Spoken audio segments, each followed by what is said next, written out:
Hey everybody, it's Jason Blaha here, and the video I did this morning discussing people really shouldn't be changing their programs randomly and trying new stuff invariably brought the questions of what about shocking the muscles to make them grow? Doesn't that work?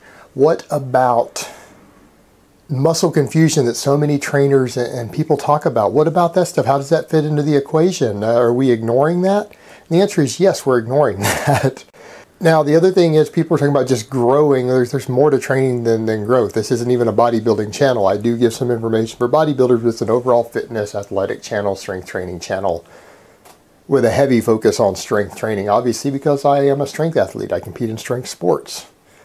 That aside, even sports science is concerned with hypertrophy and size. We need strength athletes and certain types of athletes to put large amounts of muscle on. So we are very concerned with hypertrophy there. So there is definitely research on this.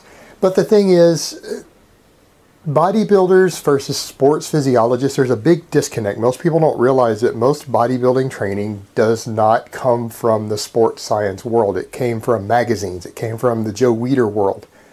It doesn't actually come from the world of physiology or people who actually work with real athletes at the professional level. There's a complete disconnect between the information and the two. And there's some efforts to try to bring the two back together in recent years, but that is only a very recent thing.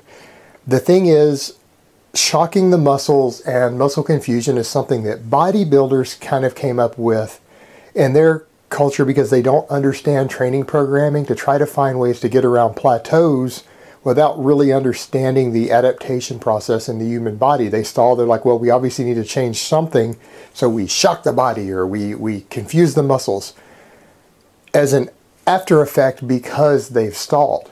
Whereas in people who understand training programming and who've written a proper program with proper progression rates, address that before the stall happens.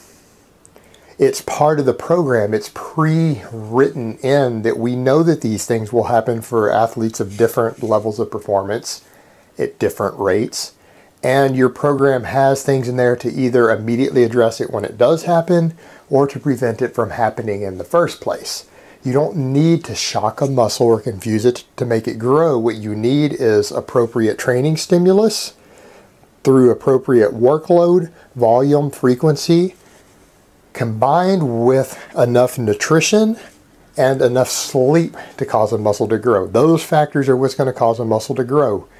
Not shocking a muscle, not confusing it. These things are completely irrelevant.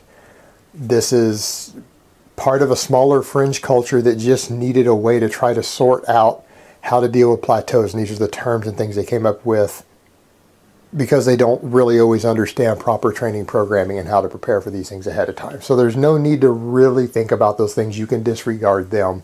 If you're on a good program that is properly written, dealing with these things is already addressed as part of the program ahead of time. It's not something you need to do randomly. You don't need to throw in random stuff ever.